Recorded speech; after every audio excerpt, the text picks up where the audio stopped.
You are listening to Fika with Vicky on United Public Radio, 107.7 and 105.3 from New Orleans.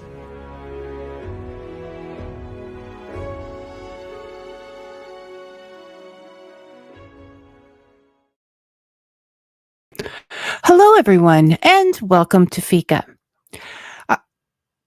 Today is all about Robin Hood, but unfortunately, he couldn't be here. You know, rich to rob from, poor to give to. So it's just me and you. I would love it to get some chat and feedback from you all about your Robin Hood experiences and your first Robin Hood story and your favorites. I'm just going to switch over to comments here. Or just to say hello, I'm out here. I called this episode Robin Hood, the legacy, the legend, and the legacy. The legend because, according to the Encyclopedia Britannica, a legend is a story from the past that is believed by many but cannot be proved to be true, such as Robin Hood. And a legacy is something that happened in the past that comes from someone in the past, like Robin Hood as well. But I also should have added another word, lead. Robin Hood catches us in our youth with a vision of living in a forest with friends, making merry, and enjoying a carefree existence. But not only is it a vision that leads us to Robin Hood's story itself, it's a lead in question. It's a lead into questioning what is truly right and what society tells us is right, and the repercussions of perhaps not following what society is telling us. So today is going to be more about, as I said earlier, what brought us to Robin Hood and how his tales have transformed into shows, movies, television series, artworks, festivals, and even oracle decks. And and how those different transformations have affected the story for better or worse. I have my opinions, but I always want to hear yours. So the first thing I wanted to do is introduce my first Robin Hood experience, which I think I've mentioned at least once or twice before. And that was Errol Flynn on Sunday afternoon movies, swinging out to that limb and saying, "Welcome to Sherwood, my lady." And I decided right then and there I was going to enjoy that welcome and stay there. And I have done through many, many, many years. There are other Robin Hoods that have come into my life. In 1991, I think it was. And don't criticize me. There was the Prince of Thieves. And now this Robin Hood is always going to be special to me because, can I do that without a shine? Because our march back up the aisle after our wedding ceremony was the song after Robin Hood and Maid Marian got married. I don't think it's a spoiler to say that they got married. And our theme song, our first song for the wedding dance was Everything I Can Do For You, which was the theme song. Everything I Do For You, which was the theme song for Robin Hood from Bryan Adams.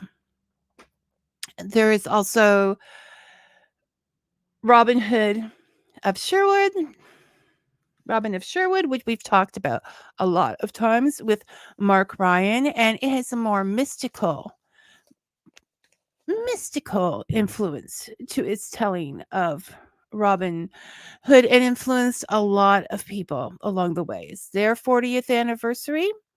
If you're a fan, jump onto one of their sites and say, "Happy anniversary, congratulations." And You can also pick up some of the CDs. It's playing on Prime on one of the side channels. I can't remember, but you can find it somewhere always. So check that one out. Um, Anybody else want to jump in with their favorite? Go ahead. I'm just going to move on here. It's been a while since I haven't had a guest, so it's taking me a minute to get my footing. Don't pretend you haven't noticed. Okay, so when we talk about Robin Hood showing up in a lot of different places, um, we're looking at animation, the fox in Walt Disney's Robin Hood, and a fox is kind of a cool way of portraying Robin because he wasn't like all well, it depends on the version, but generally he lived and survived by his wits and his humor and his intelligence, strategy. He didn't go with the muscles. So I like the fox representation of Robin in the Disney movies. Also, recently, not recently, recently to me is not the same as recently to someone who's 20. Um is the fact that Hawkeye Hawkeye is obviously a spin-off from Robin Hood on the Marvel series. And yes, I do like Thor, as mentioned, but really, Hawkeye is my favorite because he doesn't have superpowers. Okay, he's just a guy out there with a bow and arrow. He has got to be the bravest of all the Marvel characters.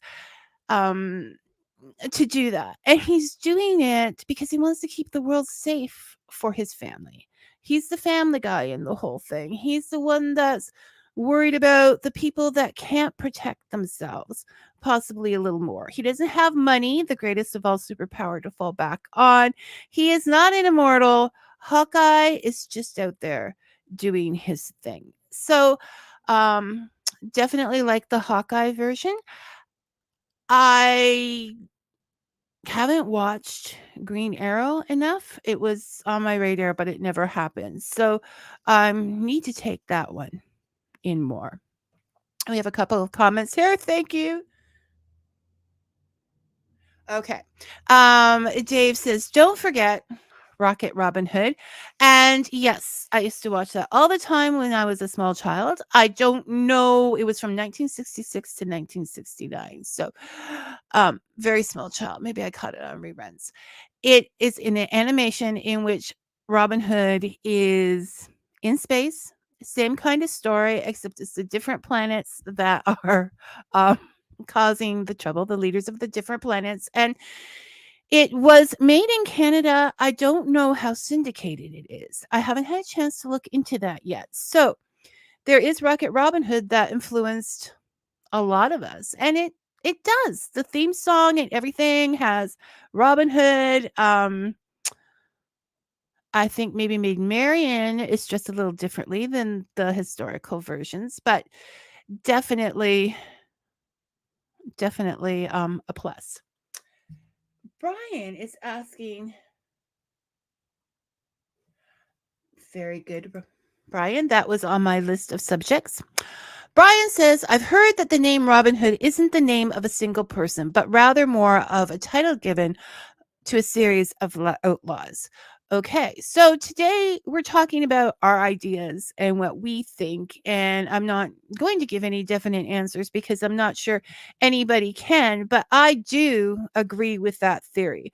I've read about it. It seems obvious to me that it is more of a, there it is, theory that Robin Hood is more of an office job title than a person. And that makes perfect sense because everybody wants to claim Robin Hood. Um, and it really is, he really is a symbol of justice and, fighting back at the class system and over taxation and exploiting people. And so mhm, I can't say yes, that is the theory, Brian, but amazingly enough, I agree with you on that one. Yes, Men in Tights. Thank you for bringing that up. I have a list, but I don't want to just sit here and go through the list. So let's not forget the comic version, Brian says, of Robin Hood Men in Tights.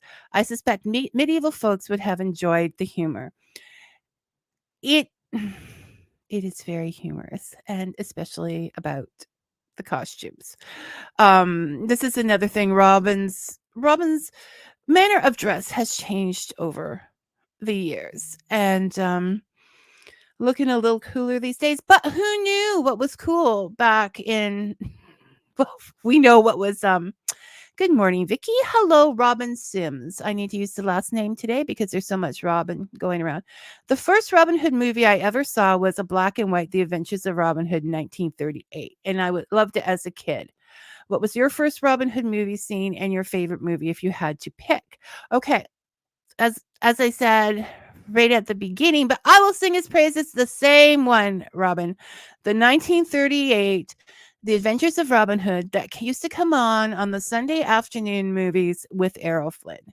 And that was my catcher. It was, it was pretty, it was big, there was swinging from trees. What was not to love? So um, Dave said, I watched Rocket Robin Hood as a small child. That was yesterday. Lots of laughs. I agree that you were a small child yesterday, David. And will probably continue to be one today, you dear man. So yes, we also have comedic versions of Robin Hood, which we've enjoyed over the years. He is there always in all of these different roles. So the theory that it was a role, that it was more than one person, I think is wonderful. And I will get more people in the know to come in and talk about those things. But I believe there should be a little bit of Robin Hood in all of us. So I just wanted to comment before, someday I have experts in and stuff about the whole idea that Robin Hood doesn't have, as I was researching this, there would be, there needs to be more female representation or whatever in Robin Hood. So we'll go with the idea that I always go with first. We are all the characters in the story. So if you are a girl and you want to be Robin Hood, it's a very non-gender specific name.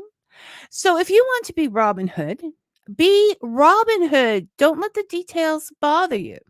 Next, also with Hawkeye, he is also changing the role, moving the role on to a female. I think that's what's happening. I mean, I don't know how this is all going to play out. But so Robin Hood is a role. As a role means you can be Robin Hood, and we may see more of. I think there was another series, Young Robin or something, that had also. Okay, let us not forget Maid Marian. Okay, she is an integral part of this whole thing, and you may say, "Oh, but she just has a small part." Women's place at that time, the fact that she went out and defied the rules and went to live with a bunch of outlaws out in the forest is completely courageous. And because I mean, granted, she had connections, so it's always easier to do these things when you have the money and the people to fall back on. Everybody wants to marry you because they want your land. Being exploited herself, but she made courageous moves, um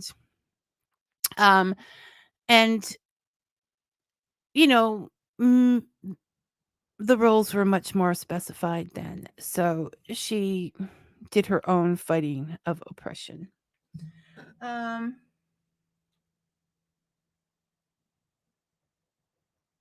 oh, see, I don't read comic books enough. Okay. Distinguished Monster says, I believe there was a female character led comic book called Robin Hood, Robin with a Y. Um, yeah, I'd like to know more about that. I'm writing that one down to look up. But if you know more, Mr. Monster, um, let me know. Okay, Robin with a Y, female comic book. Um, okay, guys.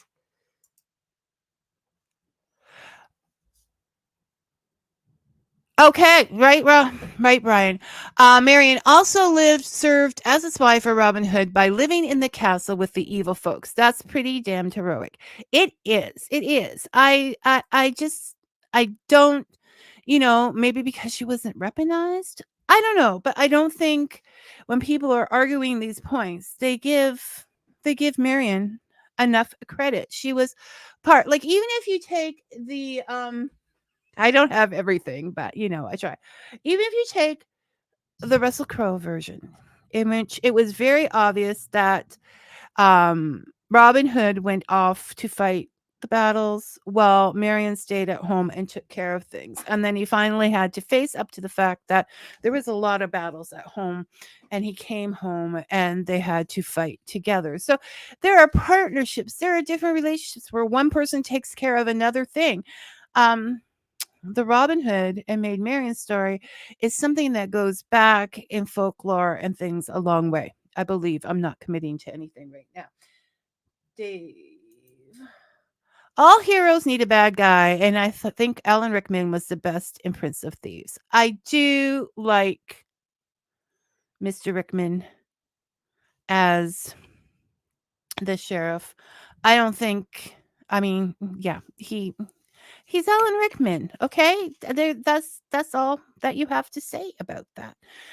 So we have touched upon the Errol Flynn adventures. Back in Okay, that's between Robin and Dave, but they're totally agreeing again. Um, okay. So Mr. Monster says that the Robin Hood with a Y comic was publisher of the comic is Zenescope, an independent, not Marvel or DC. Okay, I'm reading that. I'm writing that down. So Zenescope, and I'm going to look that up. We're all about indies here. All right. Okay, so there was also a 1955 to 59 series with Richard Green, a Robin Hood for television, and that one I think is okay because I think it could possibly be in public domain. But you can get episodes of that on YouTube. Men in Tights, Russell Crowe. There was a recent 2018 Robin Hood with Darren Egerton. A silent Robin Hood with Douglas Fairbanks back in 12. Robin Hood was back in 1922. And the distance, and so many more. It just blows me away how many Robin Hoods there are, and that's not to mention the books. Okay, I'm not even going to get into the books right now. I've got a couple that's going on, except for Ivanhoe, and it's one of my favorite Robin Hood stories. Robin Hood is not a main character in Ivanhoe by Walter Scott or Sir Walter Scott. He's not a main character, but he's definitely important to the ideas behind Ivanhoe and to the idea of equality, treating people decently. I mean, the main themes of the story are the struggles between the Saxons and the Normans and Christianity and Judaism during that time. And Sir Walter Scott has a quote: "Will future ages believe that such stupid bigotry ever existed?" And they would most definitely, Mr. Scott, Sir Scott, because they're looking at it every day. It amazed me when I read this book. Was not that long ago, probably 10 years ago. It, how many of the problems, how many of the accusations, how many of these things run through our lives today. Now, yes, there has been progress made because in many countries, because the penalties are not as strong as they were. Mobs have not taken to the streets in my city that I can ever remember. But the thoughts and the motives and the unkindness continue in many ways. So Sir Walter Scott also wrote Rob Roy. He lived from 1971 to 1771 to 1832, and I I think it's a great book. Yes, there's differences. It was written in the 1800s, 1819 to be exact, but it has the idea, that idea of helping people out, of not, you know, um like the Holy Grail. Only that was King Arthur's time. But I'm being oppressed by the system.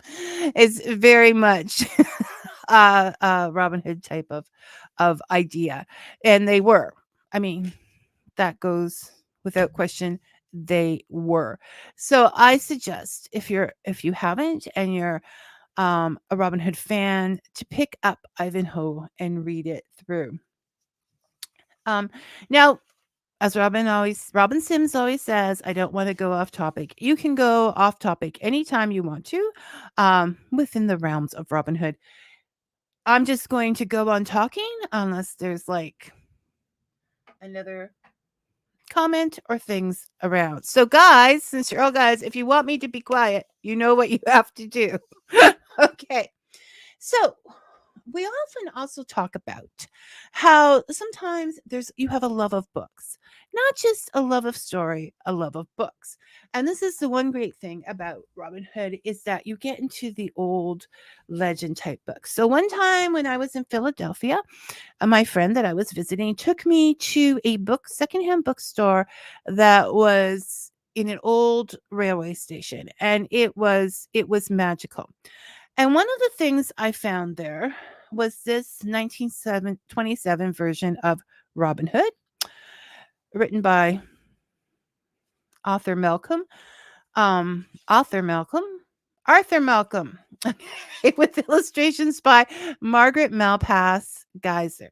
And so we have the illustrations in the book like this. Sorry for those who can't see, it's a Robin Hood picture. I'm going to be sharing some of this up on the Facebook site. So Fika with Vicky Facebook site. So if you want to see, come over there and join and follow and do all of these things. But plus, it has what I have always loved. What I've looked up, and all I'm getting is border decoration on this around the words type of art. But there's got to be a classier name. So because it's wonderful. So here, not only do we have leaves and such, but we actually have pictures, different pictures around each page. Very extensive pictures. So beautiful artwork that you just don't find today, kids. And then I found, which is going to have another connection, this book, Robin Hood Song, and it has different ballads and things from Robin Hood that are, but also, once again, a fabulous artwork. Where are we here? Beside each of, I don't think you can see it, beside each of the stanzas, there's another picture and it moves slowly in action. Um, it's like one of those flip books that they used to have. It moves slowly in action down the page. And that art is by Virginia Lee Burton. And so intricate, so So beautiful. It's just so sometimes it's the Robin Hood books, it's the King Arthur books.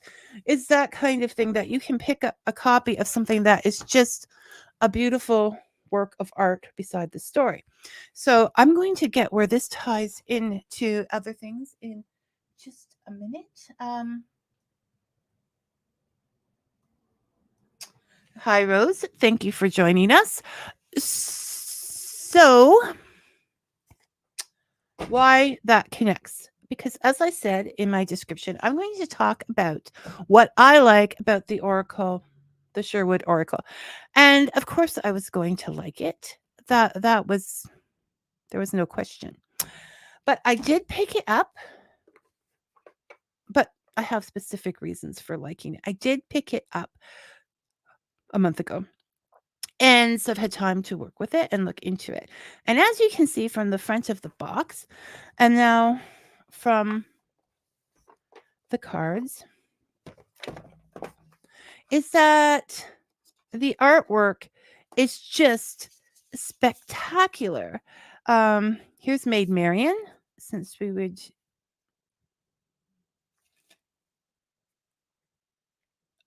Let me get that in the light. Maid Marian in all her glory. It's fabulous. And it's by Yvonne. Um, it's by Anne Yvonne Gilbert. And she did I haven't seen her work before. I'm hoping she gets some posters done of these because it's just beautiful.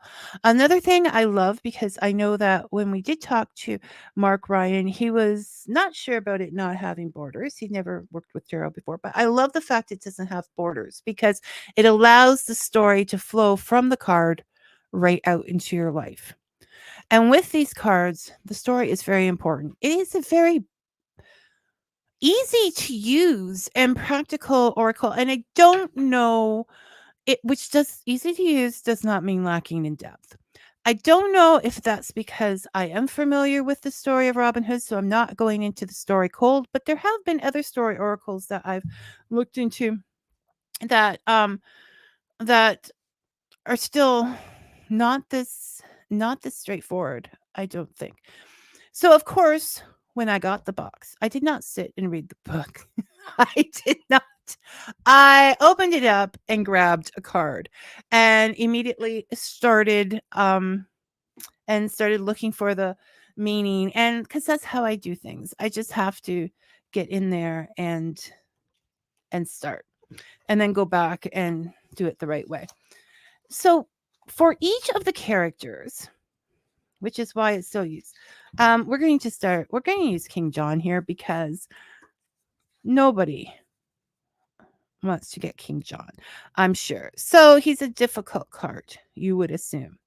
However, it is pointed out that he, although a very disliked king, a very great at administration, um, good at seeing the whole picture and what he needed to do to get where he wanted to be, and clever. I mean, I know in the things we make him, well, it's actually the sheriff we make looks not so clever, right? But but John is but Prince John does have some things that you might want to look into. And so with each card, you get a little verse, a description of them, the keywords, of course.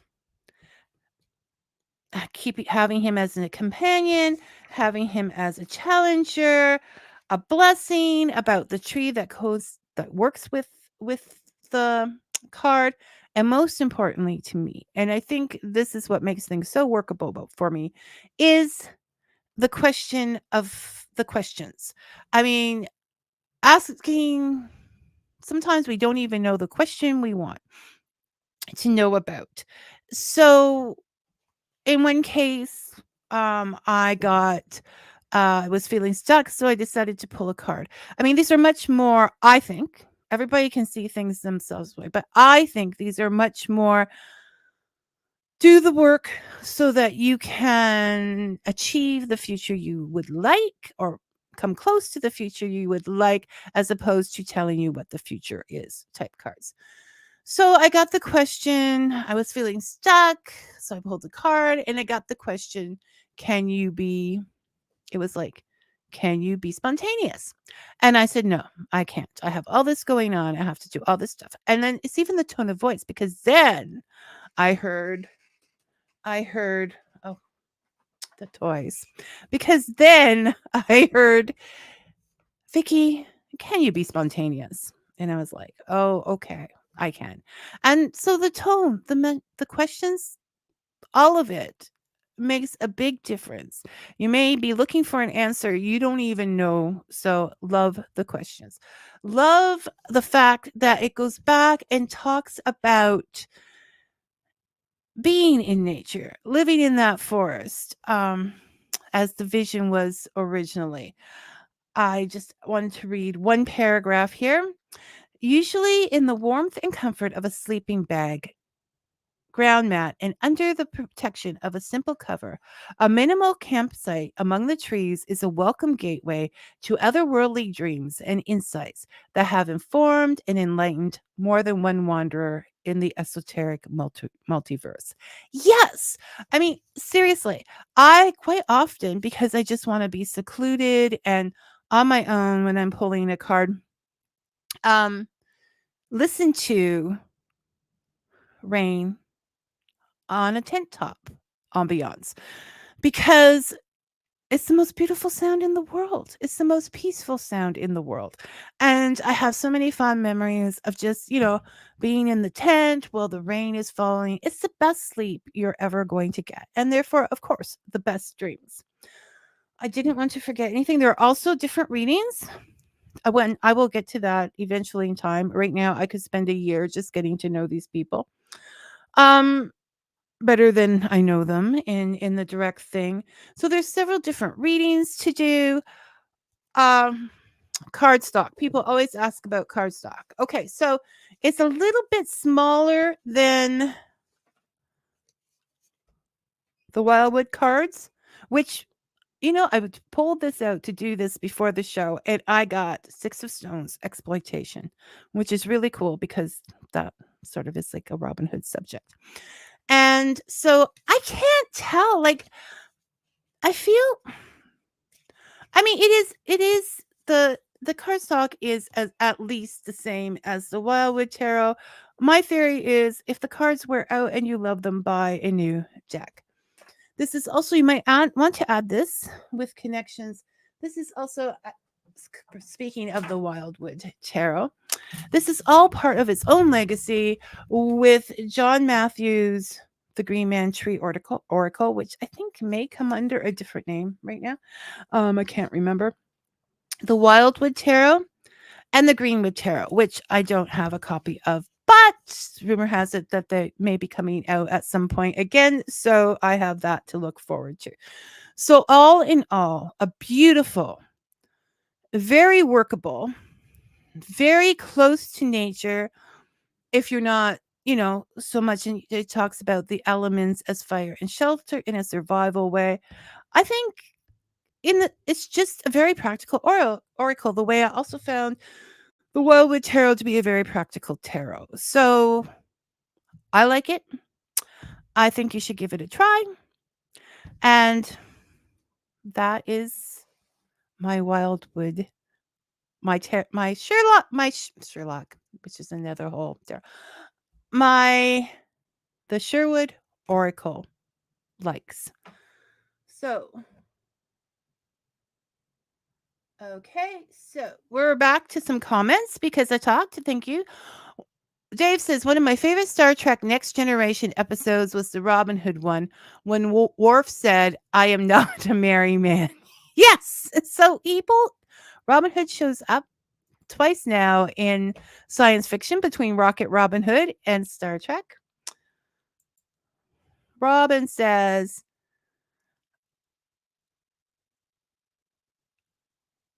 that Wayne and Schuster, that's a while back. When were they on? did a skit on their show called The Robin Hood Roast, kind of a parody on D. Martin's roast. It was hilarious. I wonder if we can find that clip on YouTube. I'm going to look after Robin, or maybe you can look. Why am I always doing the looking? The cover artwork done on Sherwood Oracle is really well done and fitting. It is. She's illustrates books mostly. I think I need to look more into her. Like I said, if they have posters, I would feel okay. So, well, you might have noticed that I was interrupted for a brief second. I was also, who is this? I was into my room came some Robin Hood that was in 1983. Okay, so the some Robin Hood action figures, and they took some Star Wars action figures and made them the company. These aren't you buy them and made them into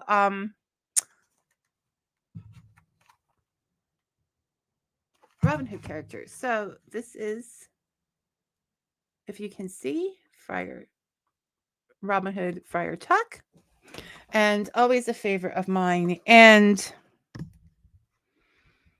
I don't know who this is. Are we sure that it's from the Robin Hood movies? This one, David? Let me see the back of the box. We'll have it. Okay. I think he has a cloak on, brown pants. Okay, it's either Will Scarlet or Longbow Robin Hood. One of the above. So these are that's Robin. So Longbow Robin Hood. All right. Now, what else do we have? Okay, so when it comes to Ivanhoe, I'm going back. Kevin Costner. I know, but it doesn't look like Kevin Costner, not in the least. So one of the great things about these older stories is that we can, as long as we have a computer, if you can listen to Vicky right now, you can also get Ivanhoe and probably some versions of Robin Hood. I mean, I know the Howard Pyle is on there. It's not my favorite, and I've been trying to remember why.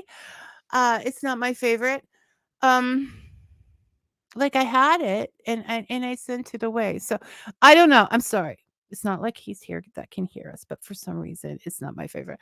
But you can get the Howard Pyle version and other versions on, as I've mentioned before, Project Gutenberg. Brian will say, look in your own area because they're all different. But these stories are so old, I don't think it should be an issue.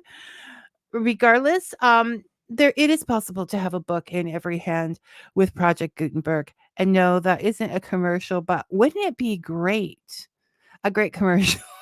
As I was reading it, it's like a book in every hand. Thank you, Project Gutenberg. So you can go back and you can read those books for free. And then if you want to spend money, read many of those, because this is what, like any good book that has to do with folklore and things like that, they will have. And there's actually, I'm going to look into this and see if I can go. At the end of the Sherwood Oracles, you get your bibliography for further reading and resources. And it's like 3 pages, modern retelling. So there's lots of modern retellings in books. I've got a couple going. Music and websites and organizations to check out. So this is all part of my research to get other people in to talk about Robin that know what they're talking about. I'm more touchy feely. Oh, Robin, it's good kind of gal. Mr. Monster.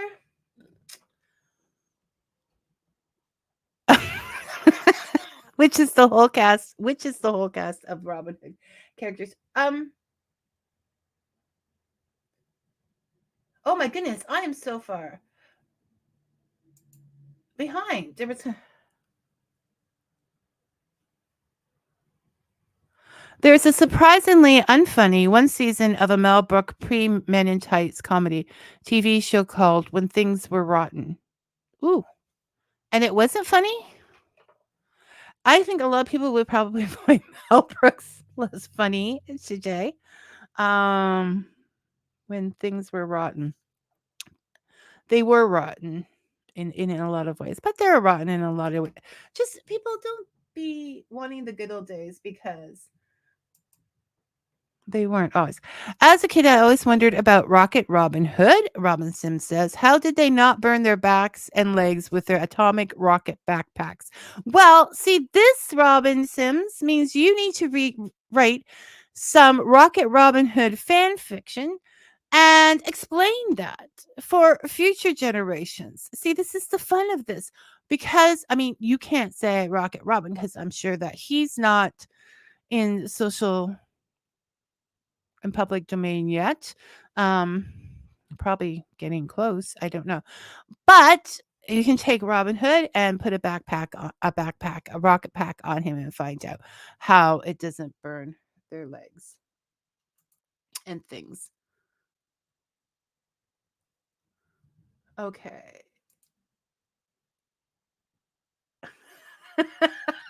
Okay. Okay. So, oh,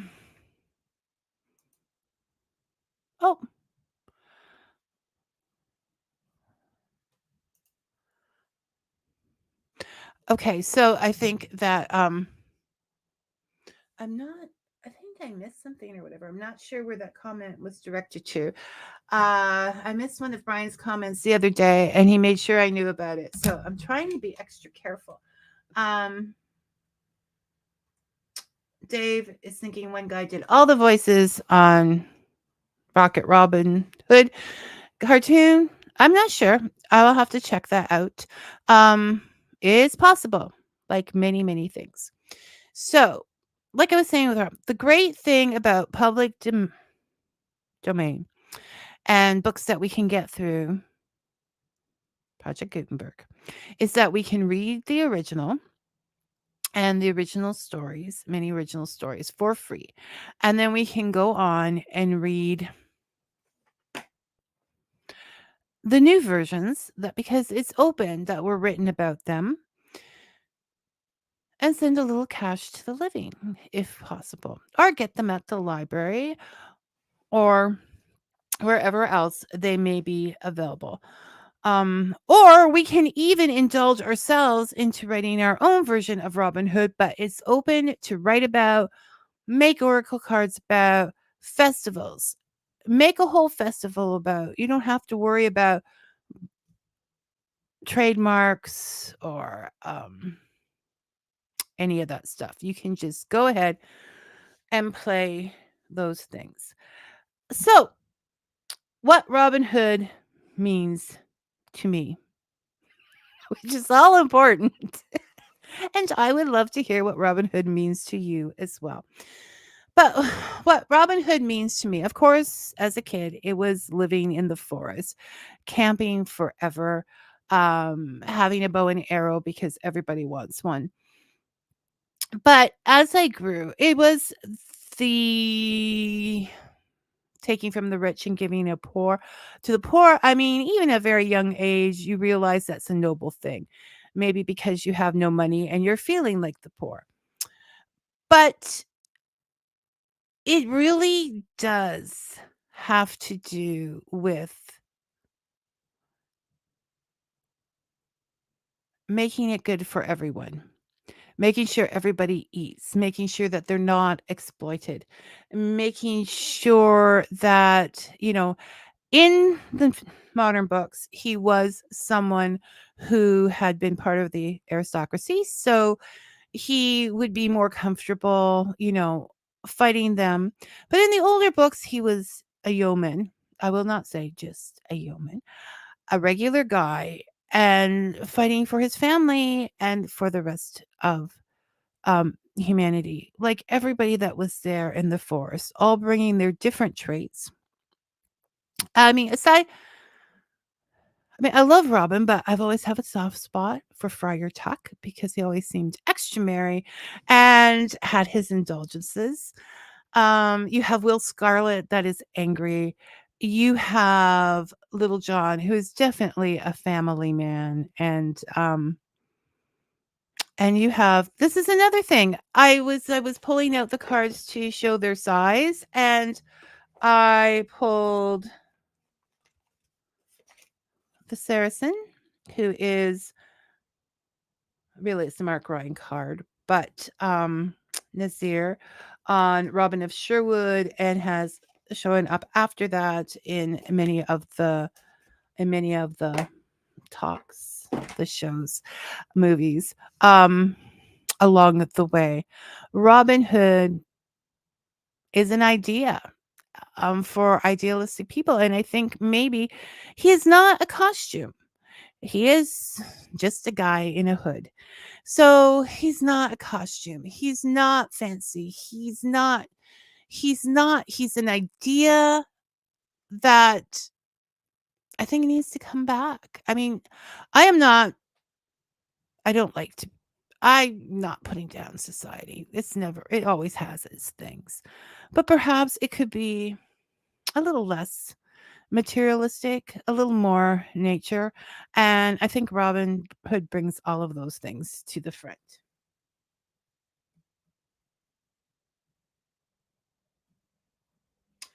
Yes, tree houses. Tree houses are the best part of Robin Hood. Mr. Munster and oh, thank you, Benjamin Stimson, who was also a guest with his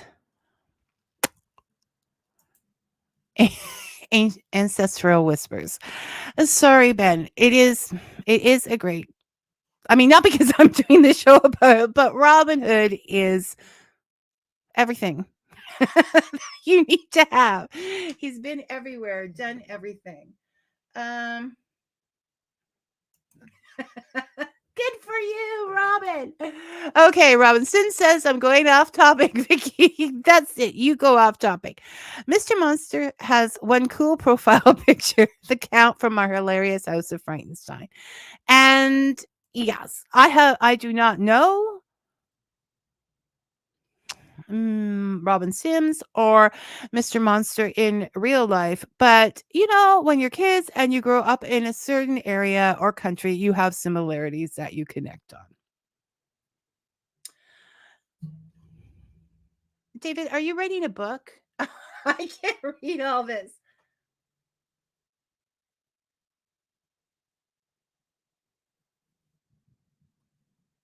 Okay. David just watched a special on Robin Hood the other day, and he says, I think it's interesting that there is new info that the real Robin may have been a Roman who lived a few hundred years before. The stories were written. Was a great documentary with lots of points leading to a real Robin Hood who was also known as the Bear in Welsh. Okay. That is interesting information and possibly true. Like I said, I'm not committing myself to anything ever, probably, because I will just get guests in to talk about it, and I will be polite, and I will listen to all of them, and I will observe, and so I respect that theory. But there are also theories that I mean, but then it could have been a real person that I mean, this goes back, it is integral and it wraps around so many other tales and has it's been alluded that with the green man and all of this stuff. So I just want to let other people talk and then we can all just make up our own minds. um okay, Mr. Monster. I still don't think I want to try it too many times. The Bears is King Arthur, arterial Arthur. But there are connections with Robin Hood, with other tricksters and folk heroes. Yes, and there's connections and things all over the place. So I'm not making I'm not. I'm just going to take everybody's opinions, and then we can work it all out through many different shows. I'm just looking.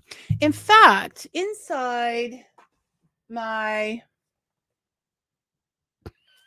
the Song of Robin Hood book that I found with the original ballads, I actually found this, and I thought was pretty good on the way to where things in. Unfortunately, in presenting folklore to the public, many editors have tried to interpret it unnecessarily and have often distorted it in the process. Consequently, the lore we offer is not always folklore in the truest sense. Our well meant services are sometimes disservices, both to the e reader and to his traditional heritage. So I think that is what I think perhaps that is what I'm trying to figure out here. When is it important to stick to the original story? If it's a modern story and it's fictional and it takes a different direction, um, how do we find the resources for ourselves in the future to where are the best resources in the future to research what the origins may or may not have been. And, can we all just get along and talk about these things in a reasonable fashion? Um, oh, see, why don't you ever apologize to me? Yep, that's it. I got them mixed up. It was about the Arthur. You are right. All right. He's using his phone again to type. Okay, so see there? That was just resolved. Um, and very nicely. It doesn't have to go further, people. So yes, Robin Hood, fantastic character, fantastic creator of behind so many different things. Did he have connections with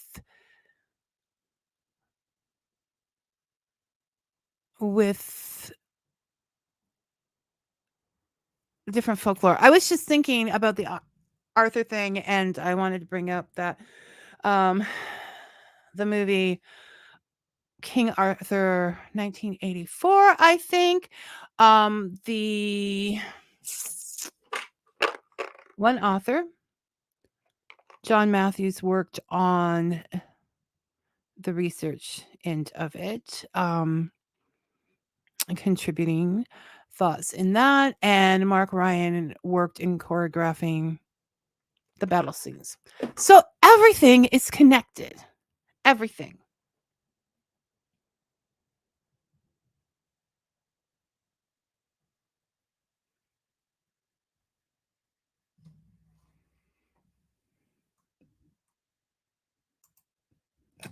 Okay, so Mr. Monster says we're really missing that idyllic sense of the people for the people by the people today, and all the versions of Robin Hood wonderfully retain that, and no wonder it lasted as at least a folktale. Yes, I agree, but also I have to agree that quite often people from opposing sides will both think that they're doing the best for the people, and it's really gotten complicated when trying to discuss anything about, I've stopped. I'm stuttering now because I'm thinking too hard. There's a lot of different points I wanted to make today, and I realized no, because they could be both. Taken both ways, and I wouldn't want to fuel the other side. Not that anyone needs to know what the other side from me is. It is that in Robin Hood, the people stood up against the government to feed themselves and the poor. However, we are too government sided now, I think, to say the government. We have to have another villain because both sides are going to say Um, well, we're doing what's right for the people. We're the ones that's taking away the unfairness. And so by making simplifying Robin Hood, we may be able to simplify things in not in a political sense, but in a social sense. I know that a lot of different songs and things that I thought were my anthem have been taken away by other anthems, people's anthems, because and I thought, oh my goodness, I didn't think that could work that way. So I think we need to be very careful in our wording, or those that are our folk heroes for a particular reason will be taken up by others.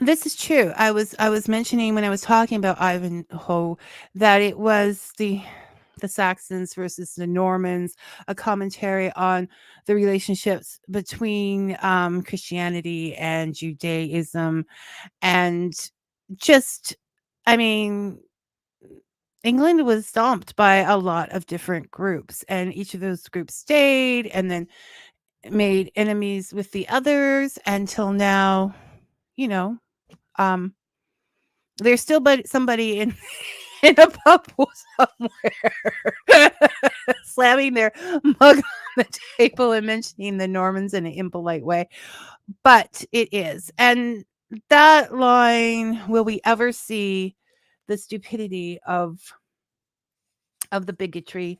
Um, where are you? Believe that such stupid bigotry will future ages believe that such stupid bigotry ever existed? Yes, we will. And Robin Hood is a powerful tool, a powerful story, a powerful weapon, and we need to be sure of how we're wielding it, because it cannot just be government. It cannot just be another people. It's not as simplistic as the Normans versus the Anglo-Saxons. It has to be an idea of freedom, equality, s feeding people the social issues that really matter. And maybe, perhaps, he, as a story, can replace the story of political sides, of religious sides. Wouldn't it be nice if we could all just live in a forest like Robin Hood? But we have to totally understand the story first and not criticize the Kevin Costner version of it. Okay. I didn't mean to get so bossy at the end. David? Yes, the Robin and Once Upon a Time. I'm just going to say quickly, I think that that's a fabulous idea because it showed the two sides of Robin, and that he had a choice. He could have chosen to use his powers of thievery or whatever to get for himself, but he chose to do it for all the people. So I think that's fantastic. Got a little opinionated today, folks. It happens. It's not just all giggles and coffee. It would be nice if it could be, though. I will look into everything that you said. I will look into experts on the story. I will have them in, as well as other books that have been written in the fictional sense. Thanks for showing up, Rumper Stomper Boo. Um, Dave, Robin Sims, Mr. Monster, Ben. I don't want to miss anybody. Brian. Oh, I would have died if I had missed Brian. Okay. Mr. Author Brian Griner was also here today. Thank you so much for showing up and being my guest. I would send you all. Is everybody in? Maybe I should send everybody a Timmy's card. Okay. All right. Um talk to everyone later, and Ben, how am I hearing? Thank you, Robin. Um You got that, Ben? It's not coming out. Okay, I can't even make a heart today. There we go. And we're good. So I'm going to close down the comments and just say, oh, okay, we're just going to leave Ben on there forever. That's okay. And just say, be careful where you point your arrow. And I'll see you all next week. Until then, may your coffee be hot and your story sweet. Thanks for joining us, everyone. It's just not going to be easy today, is it? Music, people, music.